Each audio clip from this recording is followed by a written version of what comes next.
let me introduce you in the thing first. You're too tall.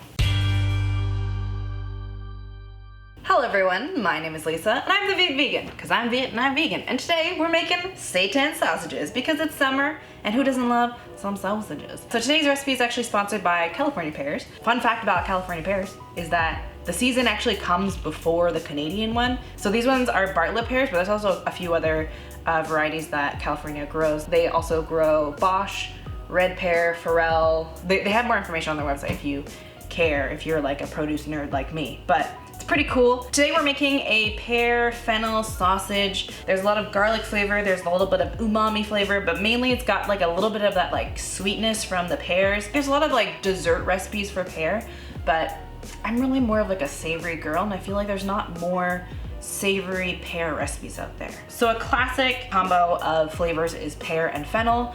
For those who don't know what fennel tastes like, it's like kind of licorice-y.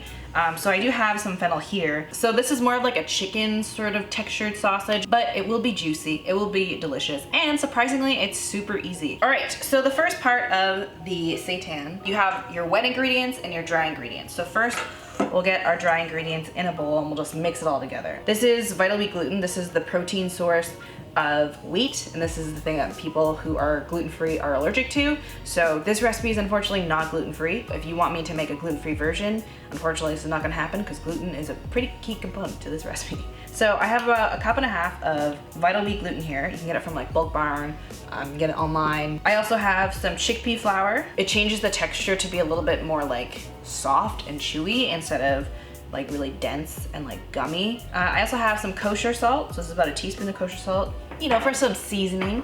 We have some nutritional yeast here for some cheesiness, you know, some savory flavor. Normally I would add the onion powder to the dry ingredients, but because I guess it got kind of moist, sort of took on this chip form, so I had to like scrape it out of my little jar, which is kind of unfortunate, but you know what happens.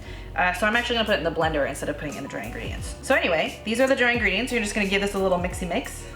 Set that aside. We're gonna take care of the wet ingredients now. So you're gonna need a blender. You don't need a super intense blender. You can use an immersion blender, a food processor if you really want. It'll just change the texture. So first thing we're gonna do is we're gonna add some onion. This is about a 1/3 cup of just regular cooking onion. I'm also gonna add some pear. So I'm just gonna cut up some pear here. You need about a 1/3 cup. Oh my God, this pear is so ripe and juicy. Oh my God, it smells so good. I'm the type of person that likes a really crunchy pear, but most people who like pears like them really soft and juicy. Like, you know, that like juicy, drippy kind of pear sort of situation. But fun fact, pears ripen from the inside out. Did you know that? So what you do to check if a pear is ripe is you sort of like press at the top here to see if it's ripe or not. I mean, you can like do the outside too. By the time it's mushy on the outside, it's like overripe. But if you want to know if it's like good enough and sweet enough to eat, you gotta check the neck. You know what I'm saying? I'm just gonna chop this up really sort of roughly. This is about a 1/3 cup of pear. Oh my God, this is really juicy. I just really want to eat some. Hold on. This is a juicy pear. Oh, it just glides through like butter. Oh my God, it's so good. So the variety I'm using here is a Bartlett pear, but you can use a Bosch pear. I just decided to use this one because this is actually the most popular California pear variety. Oh boy, that's good. That's some good stuff. I mean, obviously fruits and vegetables are really good for you, but pears are actually particularly high in fiber. It's like so sweet. It tastes like summer. In-season pears are the best pears, so I highly recommend that you take advantage. Sorry, I had a little bit of a moment there with those pears. I knew they were ripe, but I wasn't expecting them to be that ripe.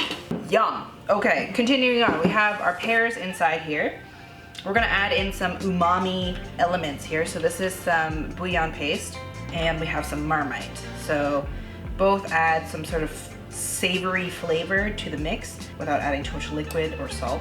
I'm adding some chili flakes. I just find the chili adds a little bit of heat. I don't find it that spicy, but if you can't handle heat at all, you can leave it out, no problem. But I do find it adds a good chunk of flavor. So here we have some thyme and fennel, just to add a little extra herby flavor. And then onion powder. That's a little too moist, but that's okay, we're blending it up. And some garlic. So typically, I don't know, a lot of recipes will tell you like add 2 or 3 cloves of garlic, but I'm like really extra about garlic, and I like having a lot of garlic. You don't have to add this much. You can stick with like 3, but I really love garlic. And we're gonna add some oil. That just helps maintain the moisture in the sausages. And then of course, some water. Really what I'm adding is vegetable broth, but I have the concentrated vegetable broth paste. So if you have vegetable broth that you like already, add that. Otherwise, some of the bouillon paste and the water. So I'm just gonna blend this really quickly. So we have our blended ingredients here. We're just gonna pour that straight into here. Let's start mixing them up, and you're gonna get like a soft dough. It's not gonna be super, super firm, and that's okay. You just want it to sort of all pull together. And the reason why I'm not wearing rings is so I can put my fingers in there. So we're just gonna use our hands, just get in there, you know? All right, so we've got our dough together. Everything is looking good. It's gonna be quite a soft dough, and that's okay. If you want a firmer sausage, I suggest like knocking it out a little bit more, just like kneading it. So to prepare these sausages, we're gonna steam them. In the past, when I've made my lemongrass beef seitan, I baked it and then I simmered it in like some flavorful broth. But for this, since we put so much flavor in the actual seitan, we're actually just going to steam it. And that way you have like the sausage sort of shape, and it's super, super easy. So what I have here, some aluminum foil and a scale. So you don't have to use a scale if you don't want to, but I'm going to just because I like having the sausages all sort of like the same sort of size or texture, just for consistency. This makes about 6 or 7 sausages depending on how much dough you end up getting. Because this is not a recipe that's measured by weight, it sort of fluctuates depending on like how much pear, how dense your pear is, how much water is. And don't worry too much if the sausage isn't like super, super flavorful. You just want it to have like a savory sweetness and like a meatiness to it. Some of the best parts of sausage are the toppings anyway. We're going to measure out how much we have here total. So I'm just gonna turn on my scale, gonna let it tare. So let's see how much we got. 649 grams. You want each sausage to be about 90 grams. Hey, divide 649 by 90. The answer is approximately 7.211. So I made enough seitan for about 7 sausages. So we're just gonna portion this off to be about 90 grams each. So what you're gonna do is you're going to sort of just squeeze it out a little bit. It doesn't have to be a perfect size because you're using the aluminum foil to shape the sausages anyway.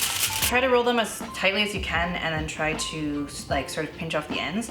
The tighter it is, the more dense the sausage will be, and when it cooks, it'll puff out and steam, but it won't like totally explode, and it'll have like a sausagey shape. What we're gonna do is we're going to put it inside this pot. I have like a steamer inlet thing in here too. It's from my Instant Pot. You're just gonna lay the sausages inside. All right, so they're sitting in here all pretty. Put on the lid, and then I'm gonna steam these for about 45 minutes. So BRB. Hello, and we're back. So the sausages have now been cooked. These ones are actually ones that I made yesterday, and so they are cold. They're done.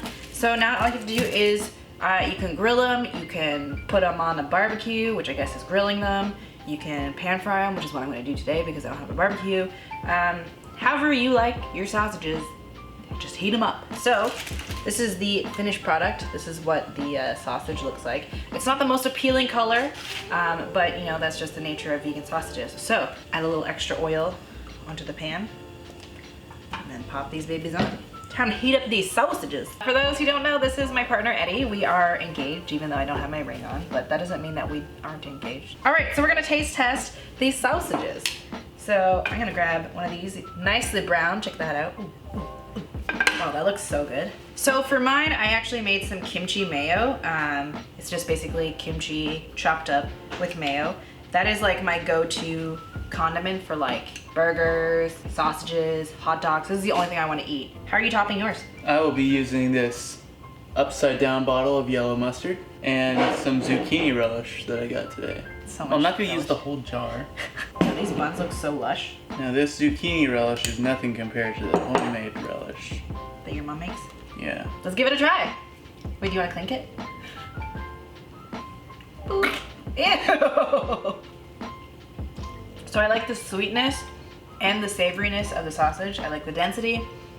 I like the texture. I wish it were a different color, but I don't want to add any food coloring. I could add like molasses or something to it, but I find that the pear actually adds like the perfect amount of sweetness. I just wish that it was a little bit like physically hotter, but I guess they were like, That was my bad. yeah, that's so bad. Other than that, it tastes great. The zucchini relish does not live up to the hype. Can I try a bit? Mm-hmm. Your mom's is better. Yeah, I mean, I'm gonna have to get my mom to make up some. If you guys want the full recipe, I always have it linked down below. A big shout out to California Pears. Thank you again for sponsoring this recipe, working with me, and giving me the opportunity to promote fruits and vegetables because That's every vegan's dream. Am I right? I hope you guys enjoyed this recipe. If you did, give it a like, comment down below. What are your favorite sausage toppings? I would like to know. If you guys want more information on the California pears, I'll leave it linked down below for calpears.com. Do you want to go down a list of favorite things or things that you could make with pears? I mean, if you want to. I figure we could do like a back and forth thing. Honestly, I just like eating pears on their own. They're So you could have pears. You could have pear pie. What? Ooh, I can make a pear cobbler. Pear cobbler, which is kind of like pie. Pear sauce. Like applesauce? Yeah, Or pear I'm sauce? just listing off things that apples are normally used for. You use pears. I mean, that's like a good way to go about it. Like, Pear crisp. Pear crisp. do you want me to make a pear crisp with these pears? Yes. Screw the banana bread. I'll get rid of the banana. I can make both. She can make both. Thanks guys so much for watching, and I hope you guys have a delicious day. Bye! Only when I'm recording. Cram it in my bun. I'm sorry, I'm so inappropriate. It's okay. It's kind of why I like you, I guess. What? You made a big mistake validating that. So aggressive.